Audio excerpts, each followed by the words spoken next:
በነገራችን ላይ እኔ የሩታን ሀሳብ አልቃረንም እደግፋለሁ። ምክንያቱም ቤተሰብ ከሚበጠበጥ እሷ ክሱን ብታቆም ነው የሚሻለው። ደግሞ ያው ጸብን በጸብ አይመለስም፣ የሆነ ጥላቻን በጥላቻ አይመለስም። ኤርሜላ እንዳልተወሰደች እንዳልታገደች እኮ ይታወቃል። ሰተት ብላ ነው የመጣችው። ንጹህ ምንም ነገር የታገደ ሰው እንደዚህ አይመጣም። በነገራችን ላይ የታገደ ሰው ተረጋግቶ አይመጣም። ገባችሁ?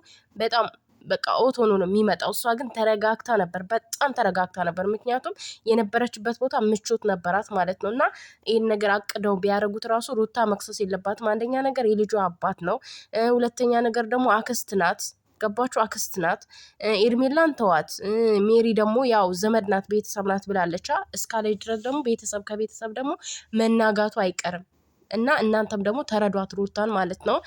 ሌላ ነገር አስባ ወይም ደግሞ ሌላ ነገር እንትን ብላ ሳይሆን በቃ ነገሩ መቆም አለበት፣ መቋጨት አለበት። እሷም ሰላም ማግኘት አለባት። እንደዛ ይመስለኛል እሷ የምታስበው ማለት ነው። እና እስከ ክስ ድረስ መሄድም ራሱ አልነበረባትም፣ መክሰስም አልነበረባትም። ለምን መተው ነበረባት። በቃ በእርግጥ ስሟ ጠፍቷል። የወጣ ነገር የወጣ ስም አይመለስም። ግን ደግሞ እኛ ደግሞ ሩታ እንደማታደርገው እርግጠኛ ነን። ማንም ደግሞ ሊጠላት አይችልም። በነገራችን ላይ በጣም እንወዳታለን፣ ከነ ጥፋቷ ከነ ስህተቷ ማለት ነው። ስህተቷን እየነገርናት እንወዳታለን። ግን እንድትጠላ ቢያደርጉ ራሱ ማንም ሊጠላት አይችልም። በጣም ነው የምትወደደው። ምክንያቱም እንደዚህ የዘቀጠ ቦታ ትገኛለች ብዬ አላስብም። እስኪ ደግሞ ያቺ ደግሞ እኔ እንጃ ብቻ በጣም ከባድ ነው።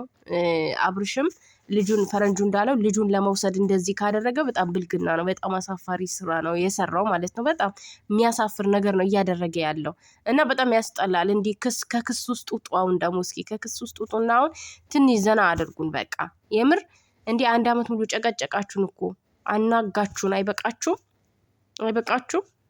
እና ያኔ ሩታ ለልጅሽ ያው ያለ እናት ሊያስቀሩሽ ነበር። በእርግጥ ማለት ነው ያለ እናት ማለት እንዴት ነው ማለት እሷን ወደ እስር ቤት አንድን ሰው ማገድ በጣም ያስቀጣል ይመስለኛል። እንጃ ኢትዮጵያ አላቅም፣ ግን የሚያስቀጣ ይመስለኛል። እኔ እንደንትኑ እጉ የሚያስቀጣ ይመስለኛል። እና ያን ቅጣት ጨርሳ እስከምትወጣ አስባችሁታል? ልጁ አድጎ ምናምን አረ እንደዚህ አስተሳሰብ ራሱ አይኖራትም። እንደ የዘቀጣ አስተሳሰብ እሷ አይኖራትም። የልጅ እናት ሆና ሰውን እስከማገድ ድረስ ምን ልሁን ብላ ታግዳለች? ግን ምን ልሁን ብላ እኮ በጣም አሳፋሪ ነው። ያኔ ቢከሰሱም ቢታሰሩም አሪፍ ነው። ግን ከአሁን በኋላ ካላቆሙ አፋቸውን መክፈት ከጀመሩ ግን ማድረግ አለብሽ። በቃ ጨክነሽ ይሄን ነገር ማድረግ አለብሽ። መክሰስ አለብሽ። የምሬ ነው። ህግ ቦታ መቅረብ መቀጣት አለባቸው። እነሱ ማን ናቸው? ምንድን ናቸው? ማን ስለሆኑ አይቀጡም? ምን ስለሆኑ እነሱ? የምሬን ነው። ያችኛዋም ወደል አፏን ከከፈተችብሽ መቀጣት አለባት፣ ወንድ እህት ተብዬዋ ማለት ነው። እና ለአሁን ግን ያው የሰው ልጅ ይቅር ፈጣሪም እንኳን እኛ ብዙ ወንጀል ሰርተን ይቅር ይላል እና በዝምታ ደግሞ ማለፍ የሰው ልጅ በመልካም ነገር እንትን ስትል የሆነ ሰዓት ይጸጽተዋል። በነገራችን ላይ ያ ያደረገው ነገር ይጸጽተዋል እሱን ማለት ነው።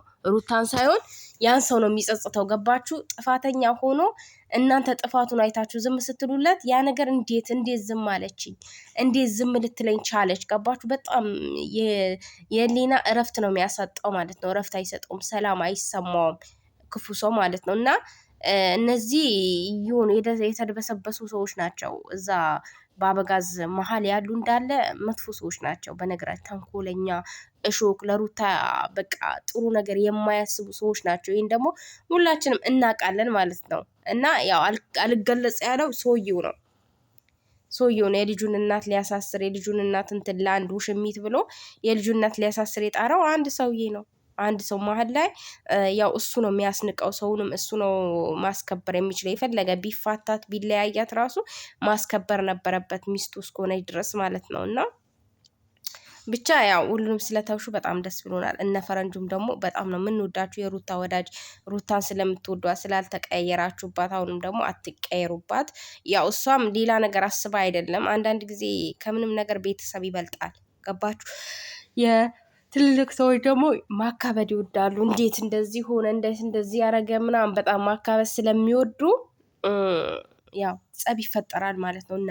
እናቶች ጸብ ከሚጣሉ ደግሞ የሩታ ነገር ቢቀር ይሻላል አይመስላችሁም? እና ሩታዬ ጀግና ነሽ፣ በነገራችን ላይ ጀግና ነሽ። የምሬን ነው። ጭንቅላት አለሽ። ያው አንዳንዶች ቢሰድቡሽ ምን ያህል ደግፋታለሁ። በጣም በራስሽ ተመሪ። በቃ ሰው የሚልሽን አለመስማትሽ ራሱ በጣም በቃ አሁን ወደ ራስሽ እየተመለሽ ነው ብዬ ነው ማስበው ማለት ነው። መጀመሪያ ከራስሽ ጋር አልነበርሽም፣ አሁን ግን ወደ ራስሽ እየተመለሽ ነው። በጣም ደስ ብሎኛል እኔ በነገራችን ላይ ማለት ነው። እና ሁሌም በራስሽ የምታደርጊውን ነገር ሰው ነግሮሽ ወይም ደግሞ ሰው ይሄን አድርጊ ስላለሽ ብቻ ማድረግ እንደሌለብሽ ማወቅ አለብሽ ማለት ነው አንቺም እና በቃ እናንተም ደግሞ እንድትከሳቸው ምናምን ይመጣል። በእርግጥ ሌላ ነገር ደግሞ እንደማያመጡባት እርግጥ ያመጡባታል። ሌላ ርዕስ ደግሞ ይዘውባት ይመጣሉ። ይህ እኮ የታወቀ ነገር ነው። ለምን ያለሷ ባዶ ናቸዋ። ሚዲያ እኮ ያለሷ ባዶ ነው። እይታቸው እኮ ያለሷ ባዶ ነው። ስለዚህ የሆነ ነገር ደግሞ ፈጥረው መምጣታቸው አይቀርም። ስለማይቀር ምንድን ነው ስለማይቀር በቃ ይመጣሉ። ግን ደግሞ እሷ ደግሞ ዝግጁ ሆና መጠበቅ አለባት እና ክፋትን ደግሞ በክፋት መመለስ ጥሩ አይደለም። ክፋትን በመልካም ነገር ሲሆን ነው ደስ የሚለው ማለት ነው። ያ ሰው ክፋት ሲያስብባችሁ እናንተ መልካም በቃ መልካም ለራስ ነው። ሁሉም ሰው የዘራውን ነው የሚያጭለው። ገባችሁ? በእናንተ ላይ የሆነ ሰው መጥፎ ነገር ቢያደርግባችሁ ራሱ እናንተ ደግሞ በዛ ሰው መጥፎ ነገር ማድረግ የለባችሁም። ጥሩ ነገር አስቡለት፣ ለዛ ሰው ጥሩ መልካም ነገር አስቡለት። ያን ሰዓት ያ ሰው የህሊና እረፍት ያጣል። ገባችሁ? የህሊና እረፍት አይኖረውም። ህሊናው አያርፍም፣ አይምሮ አያርፍም። በቃ በጭንቀት ነው የሚፈነዳው። እናንተ ለዛ ሰው የቤት ስራ ትሆኑበታላችሁ። ገባችሁ? መልካም ስትሆኑለት ማለት ነው። እና እነሱ ክፉ አሰቡ፣ እነሱ ለእሷ ስሟን አጠፉና እሷም ደግሞ ለእነሱ ክፉ ማሰብ አለባት ብዬ አላስብም በነገራችን ላይ። እና ፈጣሪ ያግዝሽ የኔ እናት። እንኳንም ተውሹ፣ እንኳንም ቀረብሽ ሁሉም ነገር። ይህ ክስ የሚባለው እንኳን ቀረብሽ፣ ፍርድ ቤት ከፍርድ ለአንቺው ነው እዳው ማለት ነው። እዳው ላንቺው ነው። ከቤተሰብ ትጣያለሽ፣ ከሱም ቤተሰብ ከአንቺን ቤተሰብ ሰላም አይመጣም። ትጋጫላችሁ እና ከመጋጨት ደግሞ ታሞ ከመማቀቅ አስቀድሞ መጠንቀቅ። ቤተሰብሽ ቤተሰቡን ሊሰድብ ይችላል። ቤተሰብሽ ደግሞ የእሱ ቤተሰብ የአንቺን ቤተሰብ ሊሰድብ ይችላል እና በጣም ከባድ ይሆናል ማለት ነው ነገሩ። ስለዚህ ከአሁኑ መቋጨትሽ በጣም ደስ ይላል። በራስሽ ተመርተሽ ሁሉም ነገር ራስሽ ወስኝ። በቃ ነገሮችንም ራስሽ ፊክስ አድርጊያቸው ማለት ነው። ሰው ማልሽ እንዲገባ ሰው እንዲመራሽ ወይም ደግሞ ሰው እንዲናገርሽ ምናምን አትፈልጊ። አንቺም አትስሚ ሰው ወሬ። በራስሽ ተመሪ ብዬ ነው ማስበው። እስከዛሬ ድረስ ያው ብዙ ነገር አስተምሮሻል። ብዙ ነገር ያው ህይወትሽ ብዙ ነገር ተምረሽበታል ብዬ አስባለሁ በነገሩ ማለት ነው። አንድ አመት ከምናምን አሁን 2 አመት ሊይዝ ነው ነገሩ እንዲህ ከጀመራችሁ ማለት ነው። እና ተፋታን ተለያየን እያላችሁ እና ሁሉም ነገር አስተምሮ ነው የሚያልፈው በነገራችን ላይ። አንዳንዴ በሰው መማር ሲያቅተን በራሳችን ይደርስና በራሳችን እንማራለን። እና ሩታማውን በራስሽ ተምረሻል ብዬ አስባለሁኝ። ትምህርት ወስደሽበታል። በእያንዳንዱ ነገር ተምረሽ አልፈሽበታል ብዬ ነው ማስበው ማለት ነው። የኔ እናት በርችልን። እኛ እንወድሻለን። ማንም ምንም አለ ምንም ይበል፣ እኛ እናቅሻለን፣ እንወድሻለን፣ አንጠላሽም። ማንም ምንም ያውራ። እኔ በነገራችን ላይ ማንም ምንም ያውራ እኔ አይመስለኝም። ለምን እኔ ሩታን አውቃታለሁ ከመጀመሪያ ጀምሬ ማለት ነው። ምን አይነት ሰው እንደሆነች ምን እንደሆነች ምናምን በቃ አውቃታለሁ። እና መልካም ጥሩ ሴት ናት። ለባሏ ታማኝ ሴት ናት። ኩሩ ሴት ናት። ጀግና ናት። ታታሪ ናት። በራሷ ኮንፊደንስ የምትንቀሳቀስ ሴት ናት እና በሰው የማትደርስ ናት።